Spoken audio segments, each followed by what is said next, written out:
Guys, welcome back to another episode of the TheAspieWorld podcast. It's really good. I'm enjoying this season so far. I've had some really good guests on, and I think all my guests have been women. I think for this, yeah, I know this whole season's women. So, I have another guest with me today, Jenny. So, Jenny, do you want to take it away and tell us who you are, and what you do, and all that stuff, so we know who you are? All right. Hi, Dan. Thank you for having me.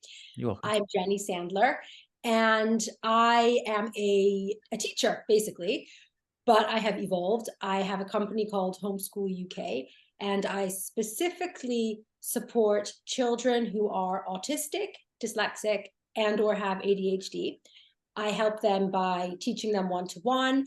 I have consultations with their parents and their schools, explaining the best way for them to learn or the best way to manage the home environment or the school environment. I give training to schools, and Wow. I spend my time working with some fantastically creative and beautiful children. And so I love my job.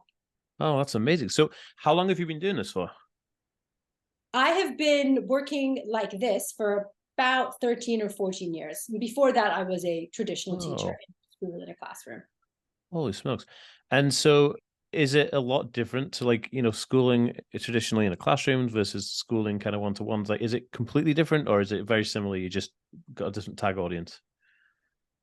I think that there are similarities and differences. A lot of classroom teaching is classroom management Hmm. and making sure everyone is doing what they're supposed to be doing and rewarding and consequences, and also trying to deliver a particular lesson that in a way that everyone can understand. When you work one-on-one, you generally don't have any behavioral challenges, Sure.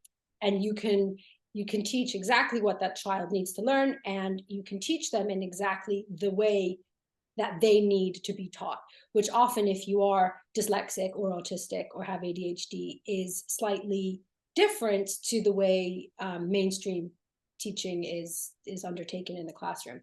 But one of the things that I do is that I explain to schools and teachers what they can do to adapt the way they teach so that it is suitable for anyone who's neurodivergent. And I think that's really, really hard. We have in our head as Mhm. teachers, there's differentiation. So you make something easier, you make something harder, but actually you can adapt the way you teach so that it's just really inclusive, that using specific techniques that might work best for someone who's dyslexic, but just Mm. because you're using that technique, it doesn't mean that anyone who's not dyslexic isn't going to still learn from that. So a really, really, really simple example I often give is you can enlarge the font. Dyslexic Yeah. children and a lot of neurodivergent children and adults prefer to have the font made bigger, the spaces enlarged. Now, just because you don't need larger font, it doesn't mean that it's detrimental to your learning Yeah. by having larger font. So things like that, ways that teachers can support the children who they know have learning differences, but also by teaching this way, you're going to be accommodating and supporting children who may have Yeah. something going on and you don't even know. And at least this way, everyone's getting a fairly good education. Interesting. You mentioned behavioral challenges, and I'd like to touch on this. Would you say that teaching type or learning type equals or has a direct correlation to behavioral issues? Because you said when you're one-on-one with kids, you don't really have behavioral issues, right? So that would mean that because the environment that they're in a typical school would mean that that's triggering a behavior. Is that what you mean? Well, definitely that's part of it. So if you're in, let's just talk about the environment for a moment and not even address the cognition and learning and the teaching.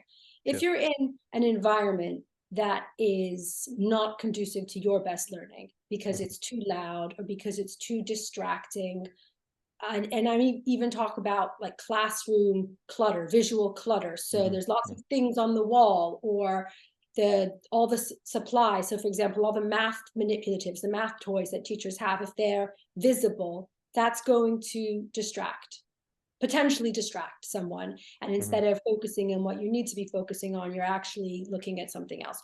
Or if other children are noisy, or if there are smells, or if the lights are all wrong. So all of that can cause someone who is experiencing sensory difficulties in that environment to behave in a way that is perhaps Yeah. not desirable. And it's not because they're being naughty or they're mucking around. It's because all does not feel well within Mm, them.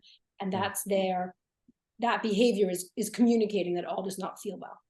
Then if we shift to the learning methods, if you need an adaptation, so if you need the bigger font, for example, or if yeah. you find that the teacher's delivered a lesson, they've explained something, but you've forgotten what they've said because you have working memory challenges, Hmm.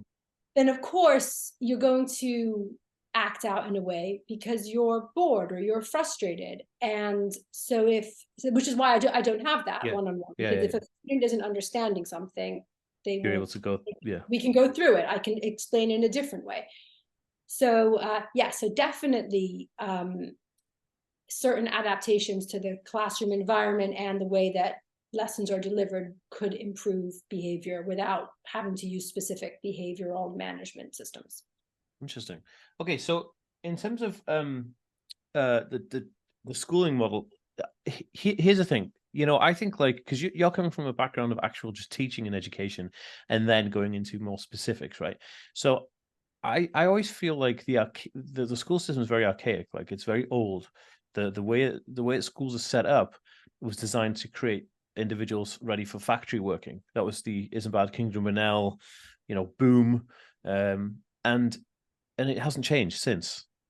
Like, and do you feel like this has a detrimental impact on people, especially with cognitive ability that is divergent? So you have, like, kids on the spectrum may not as be interested in, say, let's say sports, right, playing football or whatever, but they might be more interested in doing things like, I don't know, planting trees or cultivating, food, or, I don't know. Do you feel like the school system needs radical change, or is it just me being kind of like this center left weirdo? No, I think it needs change. I'm not sure I would go as far as to say radical, because I do believe that there are some things that are useful for all of us to learn. And for example, you've said sports. You gave sports as an example of something that an autistic person might not like, or for that matter, any person might not like. Mm, mm, But I think we can all agree that having exercise yeah, is important. 100%. Learning math, as much as someone might not like it or say it's irrelevant because we can do everything on a calculator, I mean, I hope we all agree that having a foundation in math is important. So I agree that schools are not, they're not designed for the type of learners that we have, and I don't think they're designed for sort of the society that we're living in right now, with Mm, work, with all this technology and AI, and working remotely and working collaboratively, but in different ways. So I do think that things need to change and shift, and I think they are as well, because if I look at how my children are taught in school compared to how mm, I was taught, it's not the same as mm, it mm. was in the 80s and 90s. So things are shifting, just perhaps not in the way that we need them to. But I also think that there are schools that are being really innovative, and certainly some independent schools that have the resources, the financial resources, are able to give a significantly broader area of subjects that children can get stuck into. Mm, mm. Yeah, I think you're right. Like that. Yeah, you have those ridiculous arguments. So you're like, oh, nobody needs algebra. Well, in actual fact, we use algebra every day, but people don't really realize it. But I think, there are certain things like, yes, now we are all walking around with a personal digital assistant in our pocket. That should be included. It's only going to increase in its popularity and its use. It's like, kind of like, you know, I don't know, people would say, like, if I spoke to my grandfather, he'd say he didn't have shoes to go to school with. You know what I mean? And Yeah, so well, now everyone has shoes. uphill both ways in the snow, right? Yeah, that kind of thing. And I remember him saying to me, you paid 50 pence a year to go to school. This is, he was born in 1920. And you go to school barefoot because you couldn't afford shoes.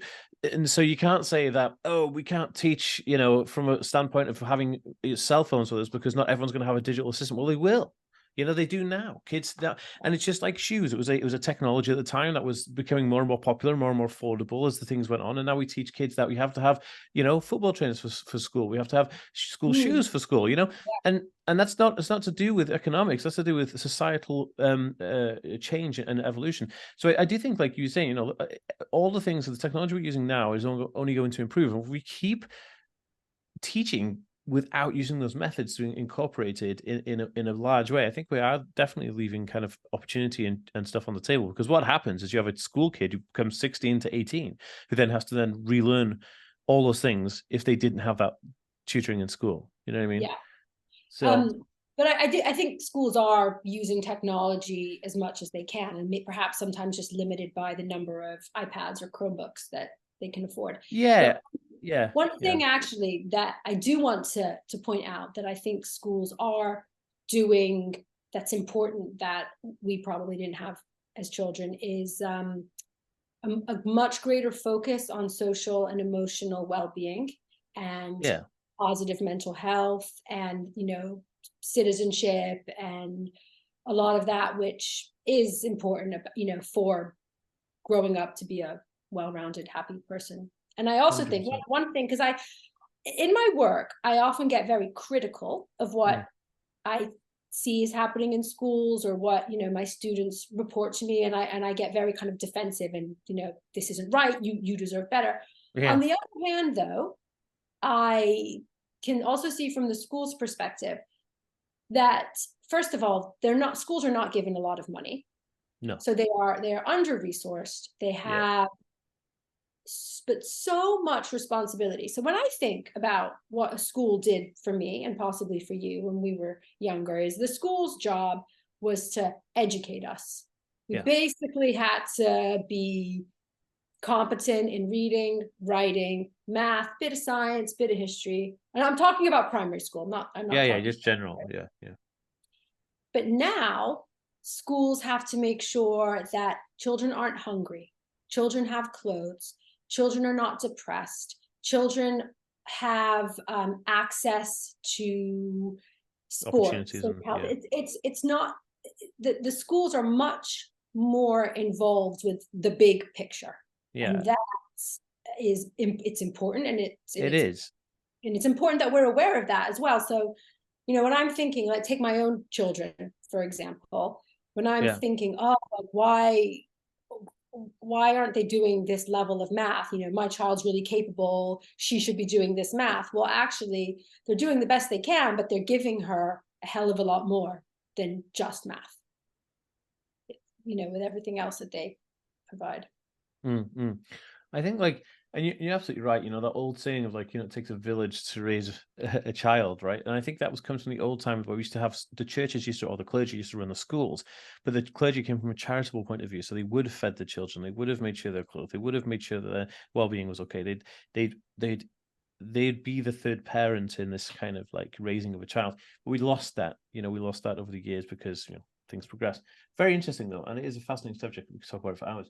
But so Yeah. I have so with your job now, working one-to-one with kids, what would you say the most common issues that you're coming across? Like, what's the thing that keeps cropping up time and time again? You're like, this every time I go there, and this issue is the number one. Is reading. I mostly teach children how to read. Holy smokes! Why do you think this is? Well, probably because I have a lot of experience in teaching children how to read, and I have Of a course, master's in dyslexia, so therefore people come to me for that. But no, joking aside, because reading is for many people is sort of a simple process that you can learn quite easily, but for for a few people, it's not. It's much harder to figure out how to read, and reading is taught in a very specific way in schools, and that way does not work for everybody.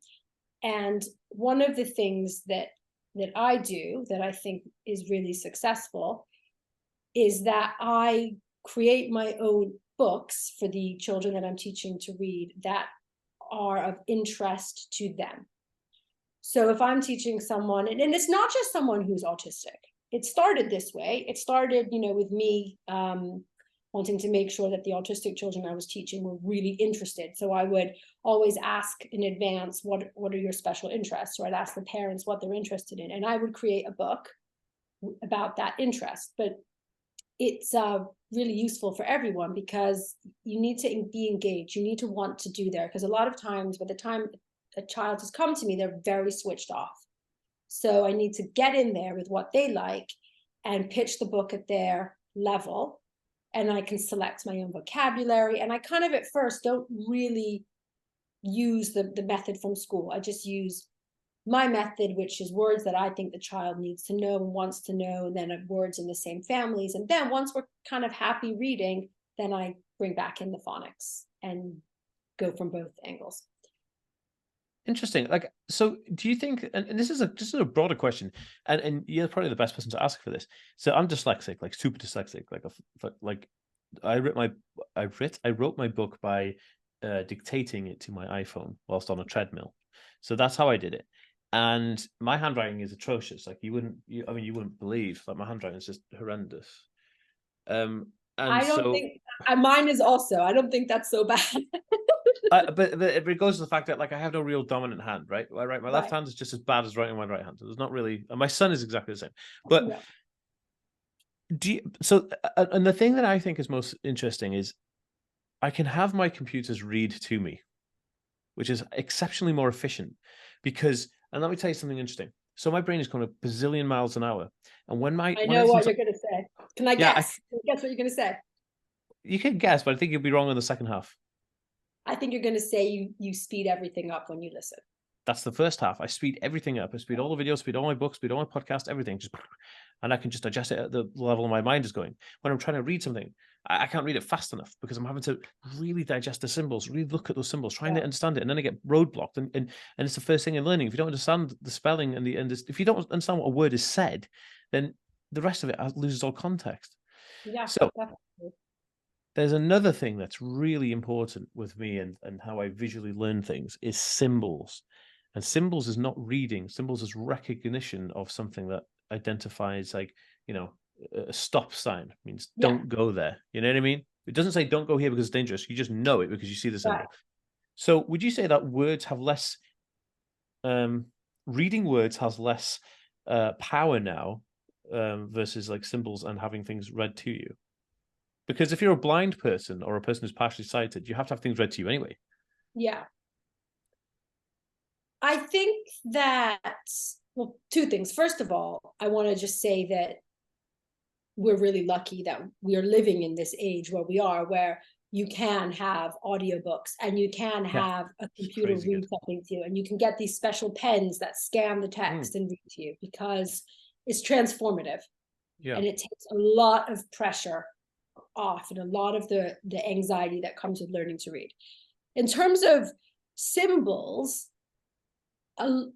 there are a group of people, most likely, I don't want to generalize, but oftentimes autistic people and some dyslexic people read better by recognizing the symbols that are the words. So instead of being able to piece together the letters and the different phonemes that they make, which we call reading with phonics, they recognize the whole word because the word has a shape. A look, yeah. Yes. And oftentimes people will learn to read just like that. And what can happen is you start recognizing words as a symbol, as a whole, and then you start recognizing pieces of that word or that word in part of another word. And that was actually how people were taught in the 80s.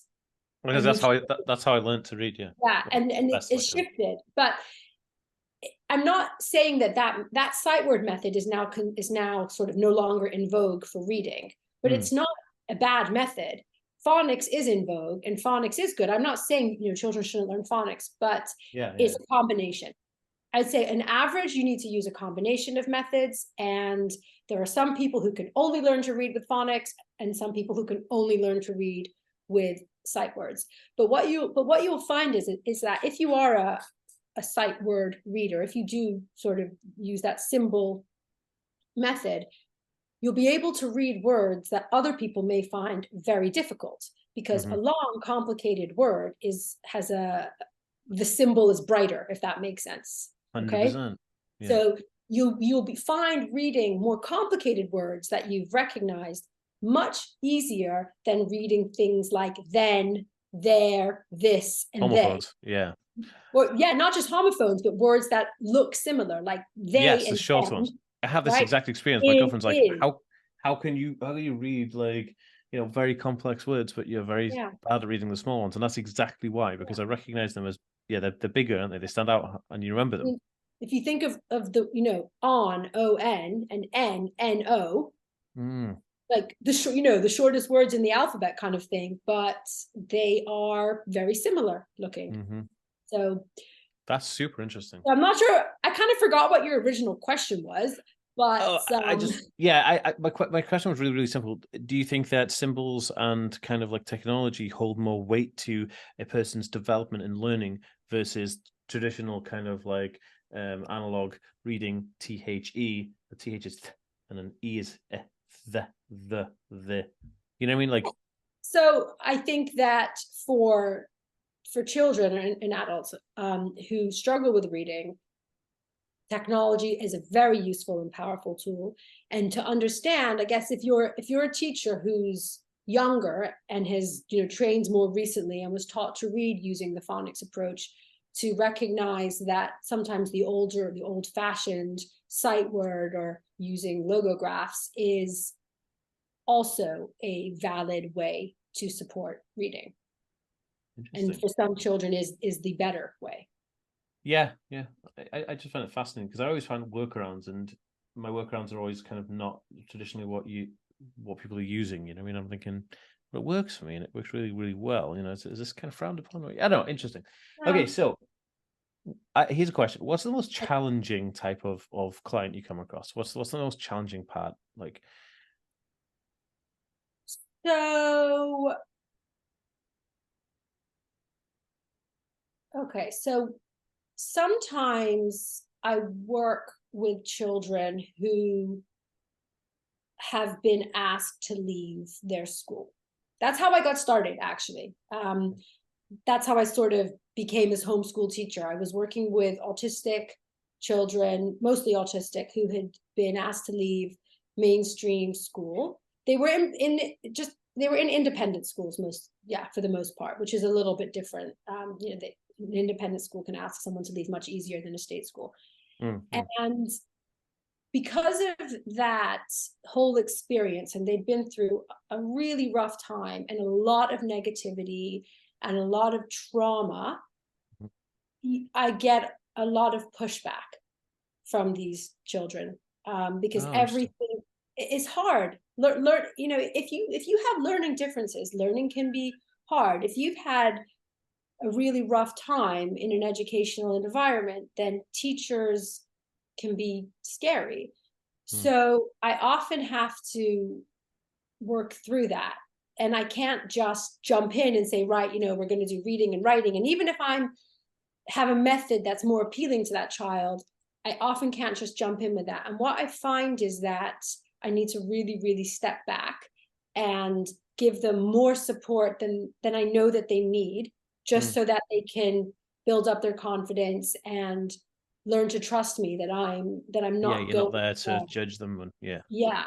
But what kind of makes that challenging, and this is probably more my own issue, is that when you're hired to do a job Yeah. and someone's paying you to teach their children, you want to do it, you want to get results, you want to Mm. show Mm. them that, I want to show them I'm doing the best I can and your child is learning how to read.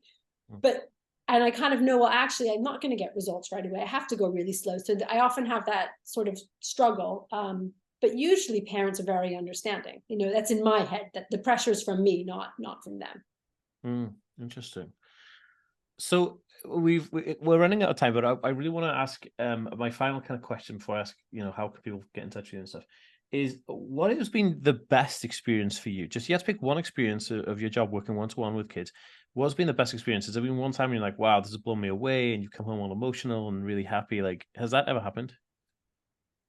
Yeah, I mean, a lot of the time. I don't think there's been one I mean, if there has been a moment that really stood out, I can't remember it right now because I'm old and getting forgetful. But a You're not lot. old.